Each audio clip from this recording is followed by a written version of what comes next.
Olá, queridos amigos, bem-vindos ao Conhecendo o Espiritismo. Sou Evelyn Freire e vamos dar seguimento ao nosso curso de mediunidade, hoje estudando duas temáticas. Vamos estudar a ação dos fluidos do perispírito e da mente e o laboratório do mundo invisível. Vamos entender como os nossos pensamentos interagem com os fluidos e como se dá essa relação tanto no mundo material quanto no mundo espiritual. E vamos compreender também como tudo é feito, construído no plano espiritual. Você já se perguntou se lá há casas, residências, praças, roupas, alimentos? Pois muito bem, nós vamos entender como isso se dá através do tema Laboratório no Mundo Invisível. E vamos também dar continuidade à nossa parte prática do curso de mediunidade no tocante ao atendimento aos espíritos sofredores. Portanto, você está convidado para assistir conosco a nossa aula e convidado também para se inscrever no nosso canal, curtir, compartilhar e comentar os nossos vídeos.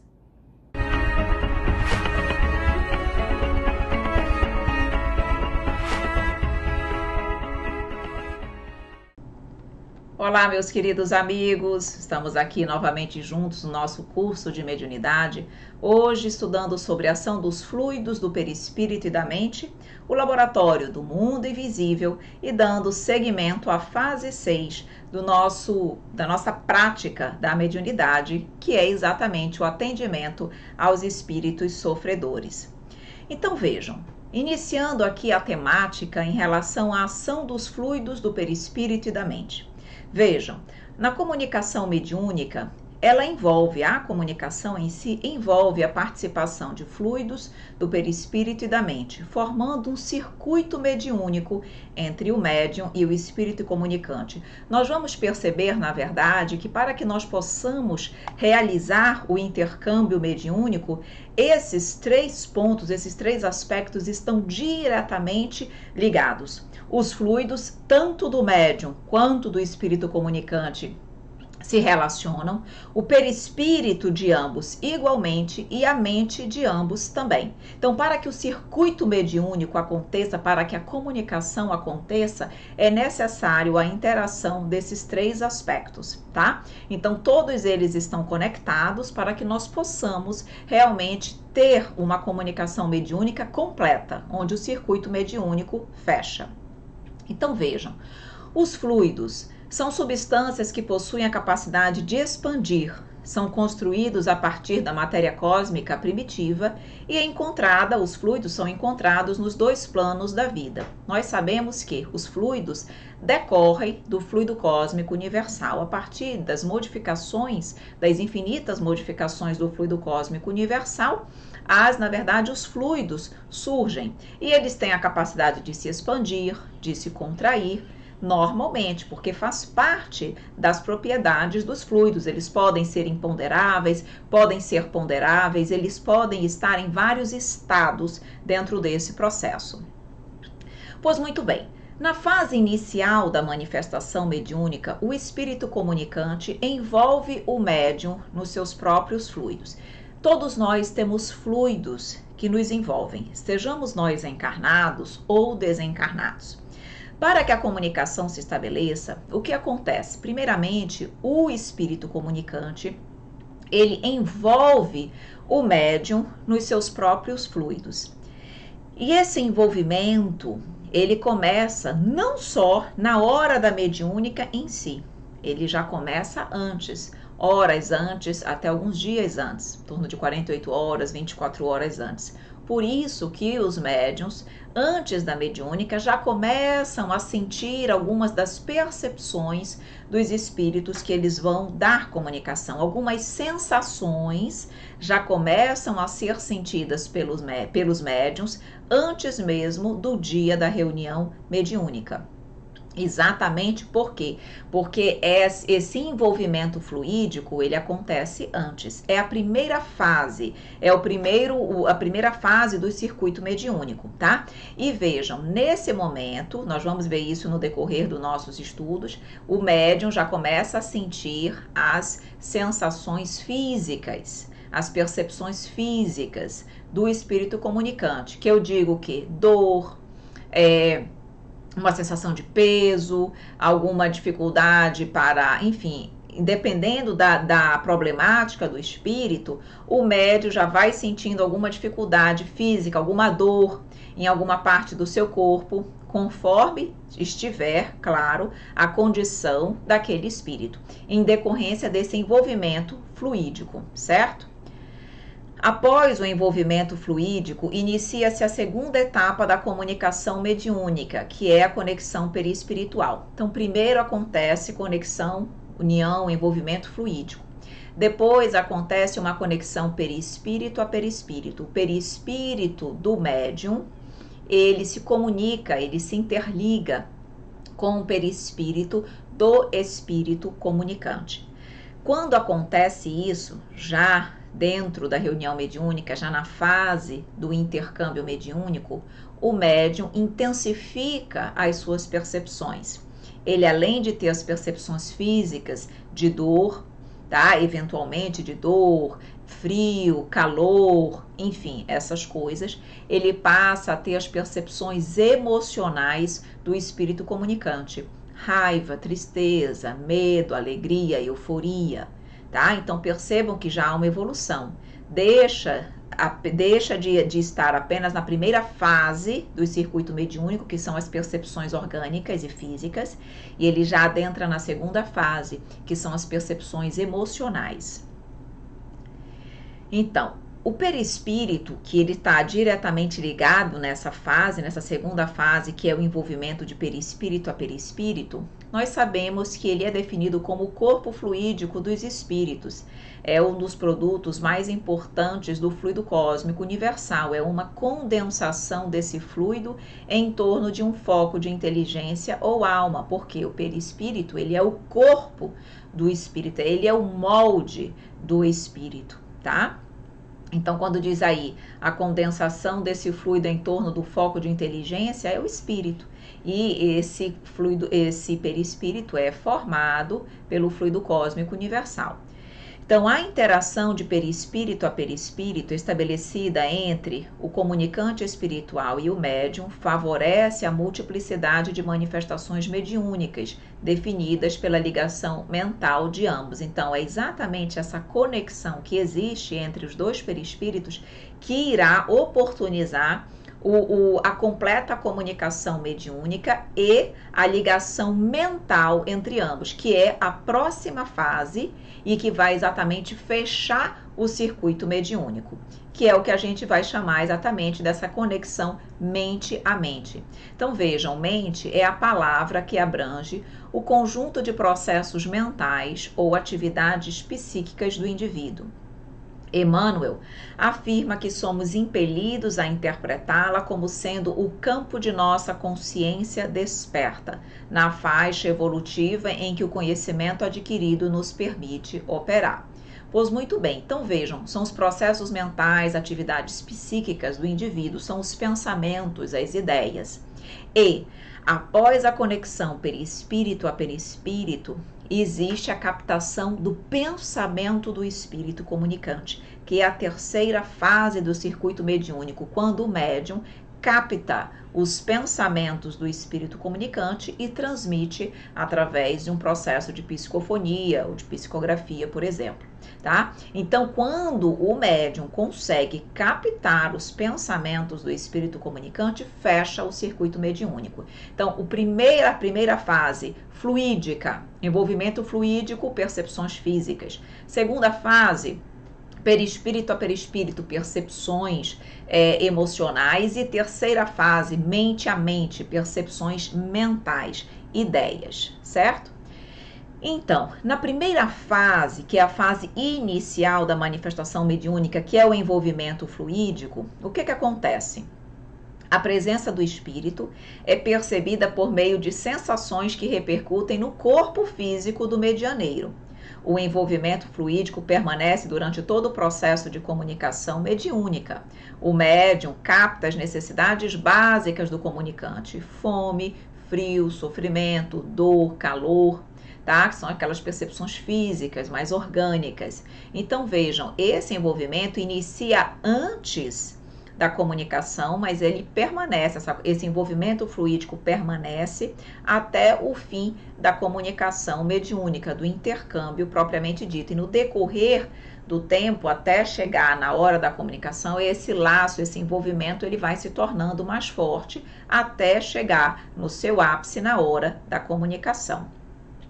A segunda fase que eu disse para vocês, que é um envolvimento perispírito a perispírito, o que acontece? Permite uma maior aproximação entre o espírito comunicante e o médium. Ora, se há uma aproximação maior, um contato maior, obviamente que as percepções serão maiores. Por isso nós dizemos que é a condição que dá ao primeiro a oportunidade de expor com mais clareza os seus sentimentos, emoções e intenções.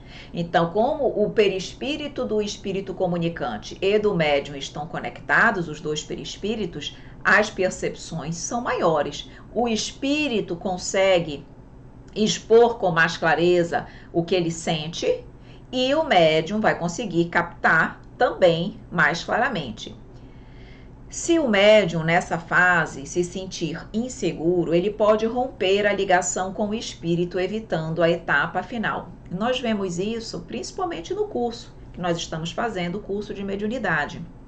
Muitos não, mas alguns ostensivos, quando chegam nessa segunda etapa, eles ficam inseguros, receosos, em dúvidas se realmente aquilo é deles ou não é. E aí essa insegurança faz com que eles rompam esse circuito e aí eles não adentram na terceira fase, que é a conexão mente a mente. Eles ficam só nas percepções físicas e emocionais, mas eles não avançam para a conexão mente a mente. Eles não conseguem captar o pensamento e nem dar um processo de psicofonia, tá? Mas tem as sensações todas. Natural, tem médiuns que ficam várias e várias reuniões, várias aulas nesse processo. É natural, a gente tem que ter paciência, a gente vai orientando, vai ajudando, mas a gente não pode impor ao médium que ele tem que fechar o circuito. Senão, quanto mais ansiedade ele tiver, mais ele trava o processo. Deixar, na hora que as coisas, ele vai se trabalhando, claro, ele vai se trabalhando, os coordenadores do curso vão ajudando, mas nós temos que deixar que aquilo naturalmente cresça, desenvolva e ele passe dessa fase para a terceira fase, tá? A terceira fase é exatamente a união mental, que caracteriza o circuito mediúnico propriamente dito, quando o médium capta os pensamentos do espírito comunicante e transmite esses pensamentos, essas ideias, através da psicofonia ou da psicografia. Então, quando vai para o pensamento, para a mente, aí sim, fechou o circuito mediúnico. Perfeito? As afinidades fluídicas, perispirituais e mentais precisam ser bem compreendidas pelo médium. Caso contrário, a comunicação mediúnica pode ser inviabilizada ou apresentar má qualidade na recepção do pensamento do espírito comunicante. Subordinado ao conhecimento que o médium possui e à sua conduta moral, sobretudo quando se refere a mensagens instrutivas provenientes de espíritos superiores. É importante nós compreendermos essas fases do circuito mediúnico e compreendermos que como os fluidos realmente são importantes nesse processo da comunicação mediúnica, como a conexão perispírito a perispírito é importante, como os pensamentos, a conexão mental é importante. Por isso a necessidade de nós estudarmos, por isso a necessidade de nós nos aplicarmos ao trabalho, para que realmente nós possamos fazer o nosso melhor. Então, quanto mais conhecimento nós tivermos e quanto mais moralidade o médium tiver, mais facilmente ele vai compreender esse processo e entrar nesse processo com tranquilidade, finalizar, fechar o circuito mediúnico, operando de fato o intercâmbio. Bom, em relação então à importância dos fluidos do perispírito e da mente na comunicação mediúnica, era a finalidade primordial do nosso estudo era mostrar para vocês essas três fases. tá? Do circuito mediúnico, para que vocês compreendam como se dá o processo de intercâmbio. Nós vamos agora falar sobre o laboratório do mundo invisível. As pessoas se perguntam muito: Evelyn, o mundo invisível, é semelhante ao visível ou ao nosso plano físico? Como é que se dá? O que é que acontece no plano espiritual? As coisas que temos aqui existem lá também? E em caso positivo, como isso acontece? Então vamos lá.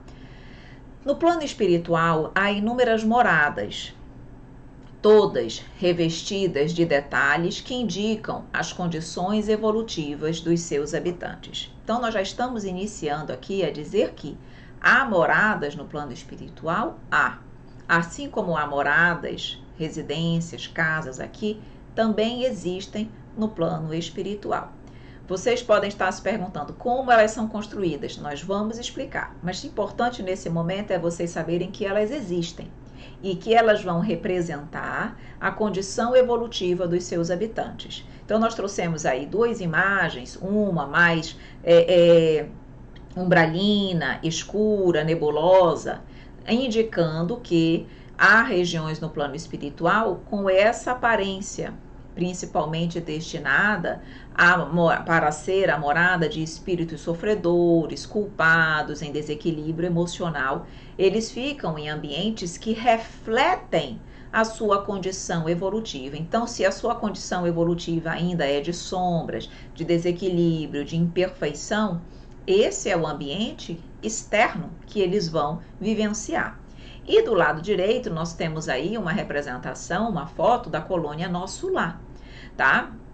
Onde vemos um ambiente claro, um ambiente belo, um ambiente bonito, porque nós sabemos que a colônia Nosso Lar é uma colônia ainda de transição, mas é já uma colônia que já apresenta um nível evolutivo mínimo a proporcionar uma situação, uma vida mais feliz, um pouco mais plena do que a das regiões umbralinas.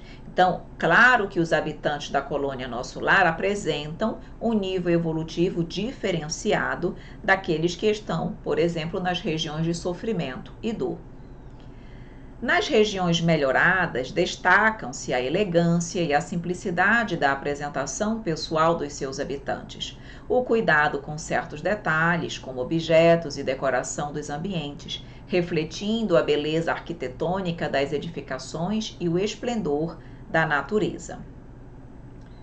Agora a pergunta muito usual entre todos: mas onde eles vão buscar esses vestuários semelhantes a tudo ao que usavam quando vivos, encarnados, com todos os acessórios que os complementavam? Então, onde eles vão buscar os acessórios, os vestuários, a matéria-prima que eles constroem, as edificações, tudo? Da onde vem? Como eles fazem isso? Então, vamos lá. Como é que as coisas são feitas na Terra? Vamos entender aqui um pouquinho para que nós possamos fazer um paralelo com o plano espiritual. Aqui, quando nós queremos construir alguma coisa, por exemplo, no caso de um artífice, antes dele fabricar esse objeto, ele pensa, ele concebe, ele cria esse objeto no pensamento. Dentro do pensamento, ele vê a forma, a cor, as características de como ele quer aquele objeto. Perfeito? Depois, ele reúne os materiais necessários, pega a matéria-prima, a cerâmica, o barro, o que for, para fazer a realização da obra. Não é assim? E aí, como nós estamos vendo aí na foto, depois aquele objeto, ele é criado. Pois muito bem, no plano espiritual não é assim.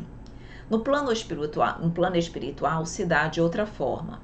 O espírito pensa na forma, na cor e nas características do objeto que ele quer construir. Até aí, igual ao que acontece na Terra. Mas quando ele pensa no plano espiritual, ele impulsiona o seu pensamento com a sua vontade. E ali, naquele momento, com o pensar e a vontade dele, impulsionando os fluidos que existem na erraticidade, ele vai ter o objeto pronto imediatamente, o qual será visto não só pelo fabricante, como por todos os outros espíritos. Na erraticidade, queridos amigos, tudo decorre da força do pensamento. Nós estamos imersos no fluido cósmico universal. E o fluido cósmico universal, ele é modificável pela força do nosso pensamento e da nossa vontade. Então, no plano espiritual, quando o espírito pensa, ele, pelo seu pensamento e pela sua vontade, ele cria aquilo que ele quer. Uma roupa, uma construção, uma fruta, um objeto qualquer. Então é assim que acontece lá. Enquanto aqui nós precisamos pegar a matéria-prima, trabalhar, moldá-la, a matéria-prima no plano espiritual é o fluido cósmico universal, mas ele não é moldado com a nossa mão, como nós fizemos aqui. Ele é moldado pelo nosso pensamento e pela nossa vontade. Então essa é a força criadora que modifica, plasma, modifica, trabalha, plasma o fluido cósmico universal, criando aquilo que se deseja. Então, o pensamento é força criadora, a vontade é força propulsora. Pensamento é força criadora e a vontade é propulsora. Então, eu preciso dessas duas forças para que as coisas sejam criadas no plano espiritual, qualquer coisa. Com estas duas forças, os espíritos constroem tudo o que desejam. O universo é o seu laboratório. Então, é assim que as construções são feitas, as roupas, os objetos, os acessórios que existem no plano espiritual. E aqui é importante nós dizermos que nem sempre o espírito tem consciência disso que ele faz. Exemplo, espíritos desencarnados, recém-desencarnados, quando eles despertam no plano espiritual, por exemplo, eles se veem vestidos, muitas vezes, com a mesma roupa que eles estavam na matéria, antes de desencarnar. Ora, o perispírito não é vestido de roupa. A roupa é uma roupa material, que ficou no mundo material. Mas como ele se vê com aquela roupa? Porque mesmo que de forma inconsciente, ele nem sabe disso, ele acha, ele muitas vezes não sabe nem que está desencarnado, ele acha que ele está com aquela roupa. O achar dele, meus queridos amigos, é o pensamento e a vontade. Então, ele de forma inconsciente, ele acha que está com aquela roupa, então o pensamento e a vontade dele imprimem aquela roupa, plasmam, constroem, modificam o fluido cósmico universal da erraticidade e constrói aquela roupa, ela se faz presente, ela é plasmada. E ele se vê com aquela roupa, ele não sabe como ele fez o processo, mas quem fez o processo foi ele mesmo, não foi outros espíritos. Percebem como isso acontece? Então, esse laboratório do mundo invisível, essa construção do mundo invisível, ela se dá de forma consciente, tipo, eu sei que eu tenho essa capacidade, eu quero construir, por exemplo, materializar uma flor aqui e assim o faço, ou não, de forma inconsciente, como acontece com muitos espíritos. Então, os espíritos dispõem sobre os elementos materiais disseminados por todos os pontos do espaço na vossa atmosfera, de um poder que estais longe de suspeitar. Podem, pois, concentrar à vontade esses elementos e dar-lhes a forma aparente que corresponda à dos objetos materiais. E é assim que eu posso criar tudo. Por isso que as pessoas não compreendem como isso acontece. Mas é muito simples, é pela força do pensamento e da vontade, ok? Então, a vontade exerce, portanto, um papel fundamental na produção de todos os fenômenos mediúnicos e anímicos, inclusive na transmissão de fluidos magnéticos espirituais pelo passe, atividade corriqueira dentro da casa espírita. Então, a vontade, ela não é necessária e importante só no plano espiritual. Ela é fundamental na matéria. Então, no caso dos fenômenos mediúnicos, há vontade que ali interfere, que ali age? Com certeza. Quando eu estou transmitindo os fluidos espirituais e fluidos vitais para o paciente, a vontade ali exerce papel fundamental. Então, quando eu tenho a vontade, eu modifico, eu interajo, eu comando, eu determino os fluidos, o que eles vão fazer. Percebem? Então, aqui na matéria, eu determino, eu atuo junto aos fluidos para que os fluidos salutares e espirituais possam ser transferidos para o enfermo, o paciente, e possam ajudar no seu processo de cura e de recuperação. E no plano espiritual, eu crio as coisas que eu desejar lá na erraticidade. Então, vejam, a ação da vontade, ela é tão importante, ela é tão relevante, que ela atua não apenas sobre os fluidos espirituais, ela atua também sobre a matéria elementar e seus compostos. Claro que aqui no mundo encarnado, dentro de certos limites, porque como nós estamos na matéria, a matéria nos impõe certos limites, que na erraticidade nós não temos. Lá, a nossa capacidade de atuação ela é muito maior, porque nós não temos a matéria para empanar os nossos sentidos e as nossas potencialidades espirituais. Mas mesmo assim, aqui a ação da nossa vontade pode atuar sobre a matéria elementar e certos compostos dessa matéria elementar. Então, por exemplo, na ação curativa, o magnetizador pode modificar as propriedades da água pela sua vontade. E nesse caso, ele opera uma transmutação, uma modificação com o auxílio do seu próprio fluido magnético, que a gente sabe que sempre uma modificação do fluido cósmico universal. Todos os fluidos são modificações do fluido cósmico universal. E nesse caso, ele pode produzir um fenômeno análogo sobre os fluidos de um organismo, dando-lhe um efeito curativo. Então, isso aqui é para nós entendermos como se dá um pouco o processo do passe, a ação curativa do passe. O magnetizador aí é quem está doando o fluido vital. Fluido magnético, fluido animalizado, fluido vital são sinônimos, tá? Então, vejam, pela ação da minha vontade, por isso é importante a vontade, eu posso modificar as propriedades da água, posso modificar as propriedades da água, posso modificar as propriedades de tudo, na verdade. Só que dentro de certos limites, principalmente aqui no mundo material. Mas no tocante à água, eu posso fazer isso? Posso. E aqui eu trago, inclusive, um exemplo, já falei sobre isso para vocês em algumas das aulas, não sei exatamente qual, mas um amigo meu que teve a oportunidade de conhecer pessoalmente Chico Xavier, ele me disse: Evelyn, eu vi, ninguém me contou. Chico Xavier transformou água em leite de rosas. Eu vi.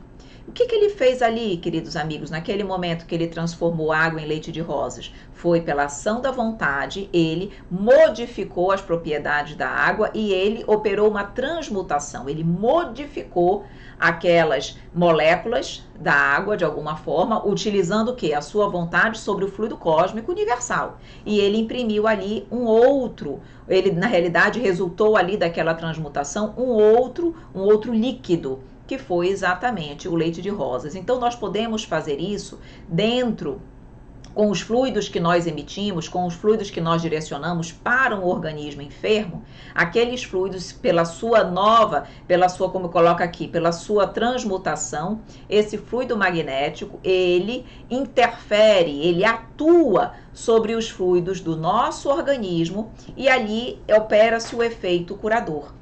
Então, quando nós estamos transmitindo os nossos fluidos vitais e fluidos espirituais, o que é que eles operam pela força da nossa vontade, da nossa oração, do nosso pensamento? Eles operam a mudança das células malsãs pelas células salutares, pelas células positivas. Então, é isso que acontece. Então, percebam que tudo é fluídico. Nós estamos trabalhando com fluidos, mas essencialmente com o poder do pensamento e da vontade. E se nós fazemos isso na matéria, no mundo material, o que dirá, queridos amigos, no plano espiritual? Então, sabe-se do papel capital que desempenha a vontade em todos os fenômenos do magnetismo. Porém, como explicar a ação material de um agente tão sutil? Aí vem Kardec, lá no Livro dos Médiuns. A vontade é um atributo essencial do espírito, isto é, do ser pensante. Com o auxílio dessa alavanca, ele atua sobre a matéria elementar e, por uma ação consecutiva, reage sobre os seus componentes, possibilitando assim a transformação de suas propriedades íntimas. Então vejam bem aí o que nos ensina Kardec no tocante à vontade. Que a vontade, que é esse atributo essencial do espírito, do ser pensante, ela é fundamental para que nós possamos atuar sobre a matéria elementar. Matéria elementar é o que, queridos amigos? O fluido cósmico universal. Toda matéria provém do princípio material, que decorre do fluido cósmico universal, que é a matéria geratriz e as suas infinitas modificações. Então vejam, eu consigo, pela força do pensamento e da minha vontade, atuar sobre os seus componentes, modificando-lhes as propriedades íntimas. Então, o que Chico Xavier fez foi isso. Ele, pela força da vontade, também foi ali com certeza auxiliado pela espiritualidade, que pode potencializar esse processo. Houve a transformação das propriedades íntimas da água, transformando-a em leite de rosas. Então, para isso, nós precisamos entender muito bem como se dá, queridos amigos, a questão da matéria-prima que está em todo o universo, que é o fluido cósmico universal. Para que vocês entendam como é possível atuar, trabalhar, interferir, modificar esse fluido cósmico universal, trabalhando de modo a originar outras matérias, perfeito? Então vejam, de uma forma rápida, tá? Eu vou falar sobre isso. O fluido cósmico universal, ele apresenta dois estados: o estado de eterização e o estado de materialização. O estado de eterização é quando é o seu estado mais imponderável, onde ele é mais fluido. E nesse estado de eterização, dá-se origem aos fenômenos espirituais, aos fenômenos que acontecem no mundo espiritual, na erraticidade, certo? No mundo material que nós vivenciamos, ele se encontra no segundo estado, que é o que nós chamamos de materialização ou ponderabilidade. E o fluido, nesse estado de materialidade ou ponderabilidade, ele dá origem aos fenômenos do mundo material. Então, o nosso mundo terreno, os fluidos que envolvem o nosso mundo terreno encontram-se no estado de materialização, de ponderabilidade. E as coisas que acontecem no mundo espiritual, lá os fluidos se encontram no estado de eterização. E por que nós não conseguimos visualizar o mundo espiritual? Porque os nossos sentidos só conseguem captar os fluidos no estado de materialização. Os nossos sentidos não foram feitos para captarem de forma direta os fenômenos realizados com os fluidos no estado de eterização. Por isso, nós não conseguimos visualizar. Então, vejam, no estado de eterização, é o que acontece ali, os fenômenos do mundo, do plano espiritual. Nos espíritos puros, no caso da morada dos espíritos puros, que são os chamados mundos celestes, lá nós conseguimos encontrar o fluido cósmico universal na sua pureza absoluta. Por quê? Porque ele é puro exatamente conforme a morada dos espíritos puros e conforme a condição evolutiva daqueles espíritos, que é a pureza. Então, nos mundos celestes, nós vamos encontrar o fluido cósmico universal na sua pureza absoluta. Só lá. A partir dali, qualquer outro mundo mais imperfeito, os fluidos já vão se tornando menos etéreos e mais materializados, ponderáveis, tá? E claro que nós colocamos aqui que a atmosfera terrestre é exatamente no estado de materialização desses fluidos, que é o ponto oposto. O fluido cósmico universal, na sua pureza absoluta, é lá com os espíritos puros nas moradas celestes. E o fluido cósmico universal, no seu ponto oposto, no seu estado de matéria tangível, é exatamente nos mundos mais primitivos. Percebem, então, que tudo decorre do fluido cósmico universal, mas conforme a evolução, a condição dos espíritos e dos mundos, esse fluido ele vai se modificando entre esses dois estados. Claro que há um estado intermediário, com certeza há um estado intermediário. Esse estado intermediário, por exemplo, os nossos fluidos mais imponderáveis aqui na Terra encontram-se nesse estado intermediário. Os nossos fluidos mais imponderáveis não se equiparam aos fluidos puros ou aos fluidos etéreos do mundo espiritual. Não. Seria o estado intermediário dessa escala completa. Então, é possível manipular os fluidos? Com certeza, pela força do nosso pensamento e da vontade. Então, nós podemos realizar transformações e combinações diversas, de forma consciente ou inconsciente, como eu expliquei, por exemplo, no tocante aos espíritos recém-desencarnados. Eles manipularam os fluidos para realizar, formar, construir ali sua matéria, sua roupa, e nem sabem como. Então, nós podemos dirigir os fluidos para aglomerar, para dispersar, para conduzir. Nós podemos combiná-los entre si, nós podemos modificá-los, conferindo-lhes uma outra propriedade, como Chico Xavier fez. Os espíritos superiores, eles plasmam com liberdade, com capacidade, com vontade, com pensamento, e realizam produções superiores, como as grandes colônias, não são feitas por qualquer espírito. Há ali a necessidade de serem espíritos mais evoluídos, os arquitetos do universo, especializados naquele tipo de construção, tá? Mas aquilo é pelo pensamento e pela vontade? Igualmente.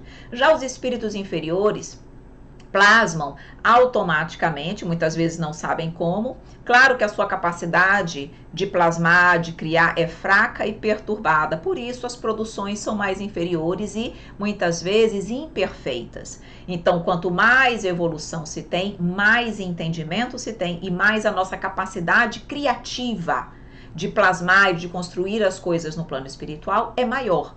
Quanto mais imperfeito, mais a produção ela é limitada, perturbada, mais a minha capacidade é enfraquecida. E aqui eu trago um exemplo para vocês exatamente dessa capacidade de construir, de plasmar no plano espiritual. Então, no livro Nas Fronteiras da Nova Era, de Sueli Caldas Schubert, nós vemos uma descrição desse processo, onde a nível material, uma casa espírita, naquela casa espírita, a nível espiritual, ia se realizar ali um embate, tá? Entre espíritos imperfeitos e trevosos que estavam se direcionando para lá, para de alguma forma atacar aquele local, aquele ambiente a nível espiritual. E aí foi realizada, naquele momento, vocês vão ver, nós vamos ler, foi realizada uma construção protetora naquele ambiente espiritual para exatamente proteger toda aquela casa, todo aquele trabalho que era realizado, e nós vamos ver como isso se dá de forma super rápida por esses arquitetos do universo que trabalham, que modificam, que plasmam o fluido cósmico universal e direcionando, agregando, construindo segundo a força do seu pensamento e da vontade. Então vamos ler. Dr. Bezerra de Menezes prestamente avisou a Hermano, o mentor da casa. Necessitamos reforçar as defesas. Concentremo-nos em Jesus, pedindo-lhe que nos auxilie com a presença de construtores da nossa esfera. Como eles perceberam que eles seriam atacados, ele observou a necessidade de reforçar as defesas daquele local a nível espiritual. De um momento para o outro, uma luz poderosa vinda do alto tomou todo o ambiente, trazendo em seu meio alguns espíritos em trajes medievais de grande beleza e outros menos formais, que se apresentaram ao benfeitor como especialistas em edificações e defesas.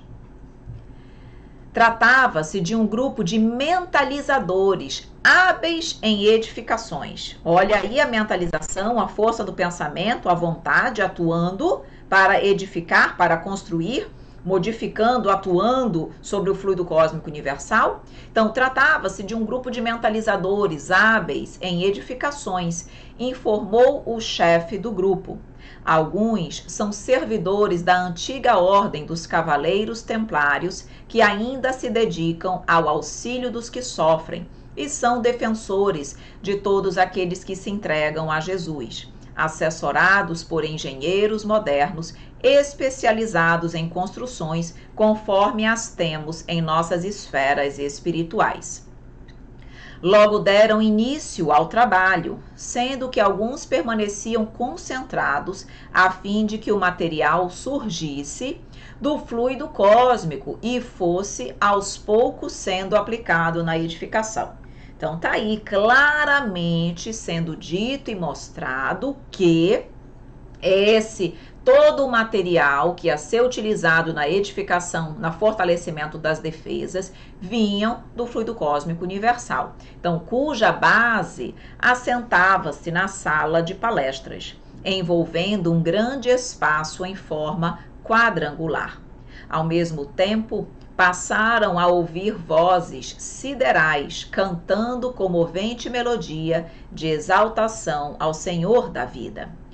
Em pouco tempo, narra Miranda, a edificação foi se levantando, que fazia recordar as antigas torres de vigia dos castelos medievais. Em menos de 1 hora, foi concluída a obra que ultrapassava a altura do edifício material, na qual foram instalados instrumentos que faziam recordar canhões de reduzido calibre, capazes de emitir raios magnéticos que produziam choques desagradáveis naqueles que lhes constituíam alvos. Vejam então, em menos de 1 hora a obra foi realizada. Como que fizeram isso? Pensamento e vontade atuando no fluido cósmico universal. Simples. Claro que são especialistas nisso. Nós não vamos conseguir chegar lá e fazer isso. Mas o princípio é o mesmo, meus queridos amigos. Então, quando nós entendemos como as coisas acontecem, fica fácil nós compreendermos as grandes realizações. Então, vejam. Pois muito bem. Então, aqui, queridos amigos, nós finalizamos a explicação, a aula sobre o laboratório do mundo invisível, tá? Com essa explanação do livro Nas Fronteiras da Nova Era, nós tivemos condições, então, portanto, de compreender perfeitamente como acontece a criação de tudo o que existe no plano espiritual, tá? E conseguimos entender como atuar sobre o fluido cósmico universal, tá? Então, eu espero que vocês tenham conseguido compreender, que tenha ficado um pouco mais fácil para vocês administrarem essas informações. Claro, busquem outros estudos, ampliem os conhecimentos de vocês. Tá? A série de André Luiz, A Vida no Mundo Espiritual, é sensacional para a compreensão desse detalhe, compreensão e um maior detalhamento desse processo. Mas o importante é vocês entenderem a ideia. Entendendo a ideia, tudo vem de uma forma muito mais tranquila. Perfeito? Agora vamos dar, então, continuidade também a nossa 6ª fase da educação da mediunidade, da prática, da reunião prática de educação da mediunidade.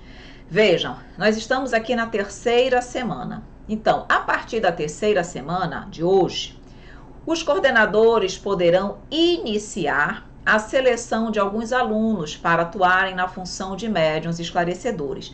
Até então, os coordenadores estavam dialogando com os ostensivos, certo? A partir de hoje, os colaboradores já tiveram ali oportunidade, os alunos já tiveram oportunidade de ver um diálogo nas visitas, na visita que foi realizada, já tiveram 2 aulas para ver como os coordenadores dialogam. Agora está na hora deles começarem a tentar, certo? Evelyn, eu estou inseguro, não tem problema, estou aqui para ajudar, mas vamos começar. Então, eu já vou selecionar alguns alunos, não precisa ser todos. Se achar que todos que estão ali na condição de apoio ou de esclarecedores estão seguros para isso, podemos selecionar todos, tá? Se não, vou selecionar alguns. Tudo isso, quem vai determinar são os coordenadores do estudo que vão avaliar os alunos, vão avaliar a equipe, perfeito? Então, o diálogo vai ocorrer com a supervisão direta do coordenador, que estará o tempo todo ao lado do médium esclarecedor, dando suporte. Então, o aluno vai dialogar, o coordenador vai estar ali ao lado dele, atento ao que vai ser dito. Se precisar orientar, ele vai orientar e nós já vamos dizer como isso vai acontecer, mas ele não pode deixar o aluno que está na função, começando ali na função de médium esclarecedor, sozinho. Não, ele vai estar o tempo todo junto. Então, na comunicação, caso o coordenador observe a necessidade de ajudar o dialogador, deve evitar assumir o diálogo, sendo essa a última alternativa e se realmente necessário. Sugere-se falar baixinho ao ouvido do dialogador, o que pode ser dito para ajudar no atendimento, mas deixar que ele conduza o diálogo.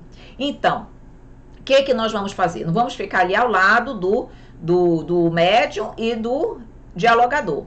Aí, vamos ver, deixa ele trabalhar, deixa vir começar o diálogo. Se eu perceber que ele está inseguro, que ele não está sabendo muito o que dizer, eu não vou assumir o diálogo e fazer para ele, porque ele nunca vai aprender. Então, o que eu vou fazer? Eu falo baixinho no ouvido dele, tipo, diga que ele está na casa de Deus. Exemplo, se a pessoa ele não sabe muito o que dizer, olha, diga que ele está na casa de Deus, que aqui é um ambiente de pessoas amigas que estão aqui para ajudar, para ele se sentir bem e tal. Eu digo no ouvido dele, aí ele vai dizer com as palavras dele, mas ele já vai acolhendo. Então, dependendo de alguma situação, dependendo daquilo que o espírito disser, ele ficar inseguro, a gente percebe, às vezes ele não precisa nem dizer nada, ele olha pra gente, a gente está ali do lado, ele olha pra gente como quem diz, o que eu faço? Vou de novo ali no ouvido dele e diz tal coisa, faz tal abordagem, acho que vai dar certo. É rápido, gente, não é para eu ficar 1 hora falando no ouvido dele, não, e o espírito esperando, não, é rápido, diz tal coisa, conduz por aqui e espera, e deixa que ele vai desenvolvendo. Com isso, ele vai criando o quê? Segurança, com isso ele vai se sentindo capaz.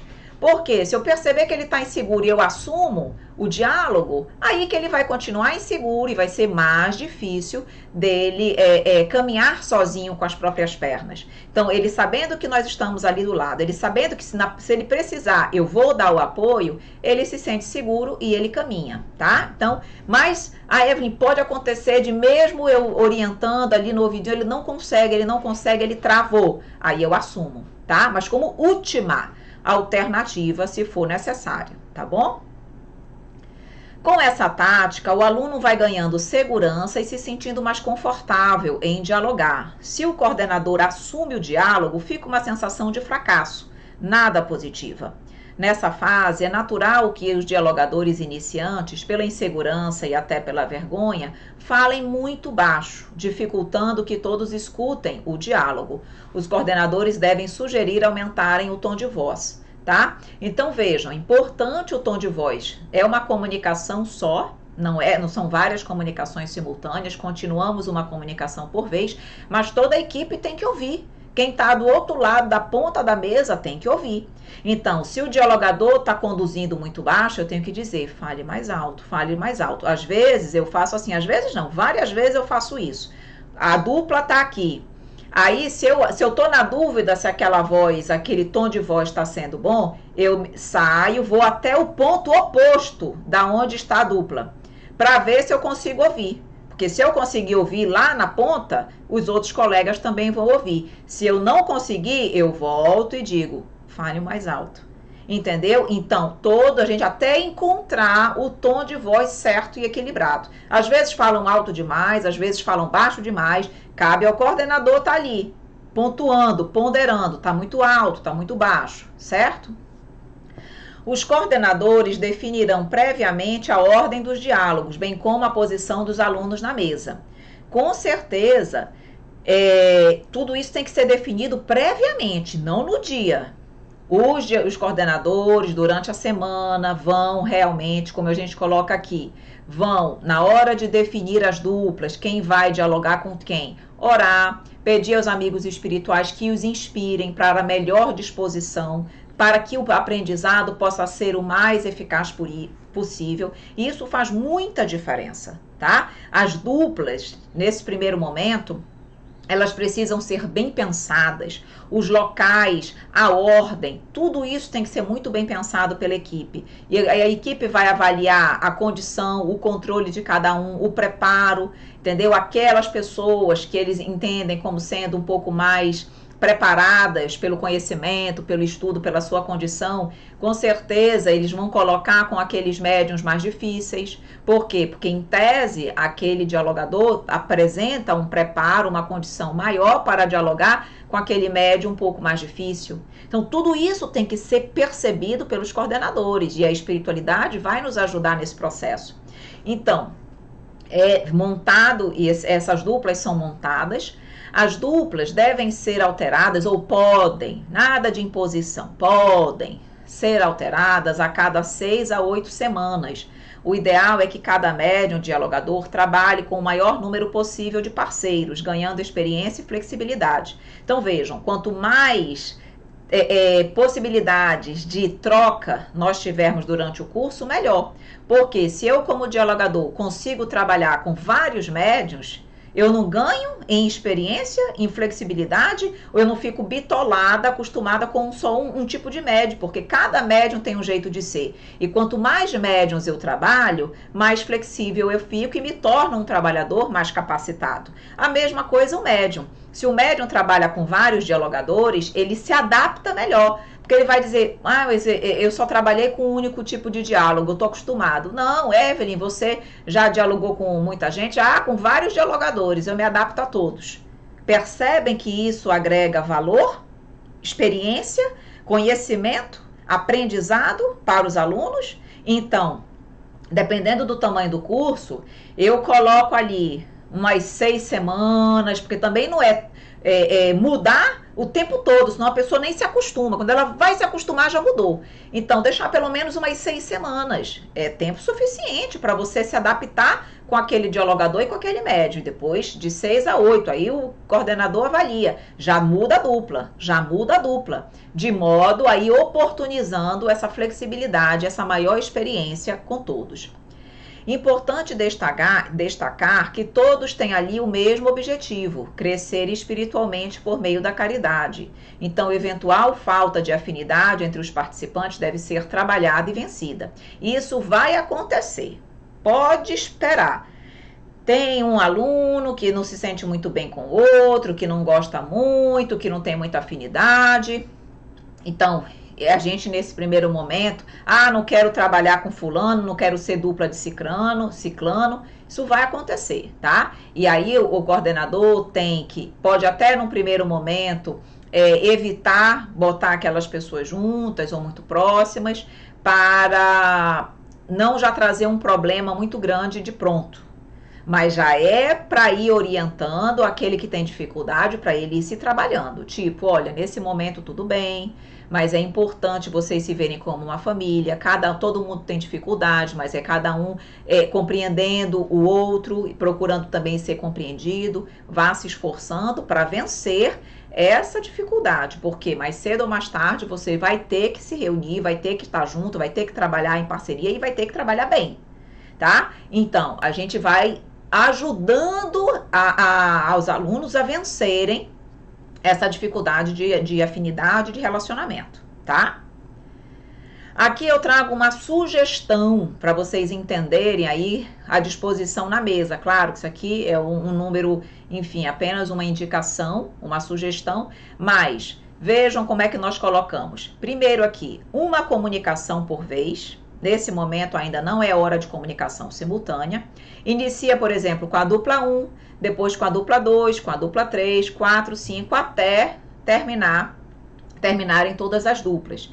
E vejam que nós colocamos alternando um ostensivo e um dialogador ou médium de apoio. Por quê? Porque nós temos que evitar 2 ostensivos sentarem juntos. Por que que nós devemos evitar? Porque como eles são ostensivos e eles se expandem na hora do intercâmbio, não há um processo de expansão ali do corpo perispiritual, eles podem se tocar, eles podem se expandir tanto e se tocarem. Aquilo ali traz um choque para os médiuns, tá? Coisa que não acontece quando há um médium de apoio ou um dialogador no meio. Então, para evitar esse choque fluídico e energético entre os médiuns ostensivos, nós tentamos, sempre que possível, colocar um dialogador ou um médium de apoio, de sustentação, entre os ostensivos. Se não for possível, dá um espaço maior entre as cadeiras. Se der, espaça um pouquinho a cadeira para que eles não estejam ali grudados um ao lado do outro, tá? É o ideal. Se não for possível, aí paciência. Vão ter que trabalhar assim, sabendo que isso pode acontecer. Mas, se possível, é o que a gente deve tentar fazer. Na avaliação, nós sugerimos que os médiuns e dialogadores não deem enfoque ao problema dos espíritos, mas destaquem as dificuldades que sentiram durante o intercâmbio. Esse é o momento de receber a orientação. Nessa fase, os médiuns normalmente querem falar do problema dos espíritos. Ficam falando dos espíritos e esquecem de falar deles, das dificuldades que eles sentiram, das suas sensações, qual foi o seu aprendizado. Nós estamos no curso de educação da mediunidade, então eu preciso focar na mediunidade do aluno. Não é que eu estou deixando de ajudar o espírito, não é isso, mas não é o momento de eu dar enfoque para a história do espírito. Então, nós vamos perguntar como o médium se sentiu, como foi o seu controle, se ele teve dificuldade para perceber as sensações, as percepções e as ideias do espírito, as 3 fases aí do circuito mediúnico, fluídica, perispiritual, emoções e mental. Vamos ver como o dialogador se sentiu. Pergunto, faço o questionamento para os médiuns ostensivos. Vou também perguntar do dialogador como ele se sentiu. Ficou nervoso? As ideias que ele precisava usar durante o diálogo fluíram com naturalidade ou ele se sentiu travado? Ele ficou em dúvida sobre aquilo que ele deveria falar? Ele percebeu o auxílio do coordenador, do seu guia mediúnico ali ao lado? Ou ele estava tão ansioso que ele não captou essas percepções? O que os demais acharam das comunicações? O que os médiuns de sustentação perceberam da sala fluidicamente? O que eles acharam da comunicação? Tá? Então, esse tipo de questionamento é importante e deve ser feito na avaliação. E aqui, vocês já conhecem, trazemos novamente a ficha de sintomas, onde os alunos vão externar as suas percepções e as suas observações. A ficha de sintoma, nesse momento, ela está mais direcionada para os ostensivos, tá bom? Mas vocês estão vendo aí que é exatamente as percepções em relação aos espíritos sofredores.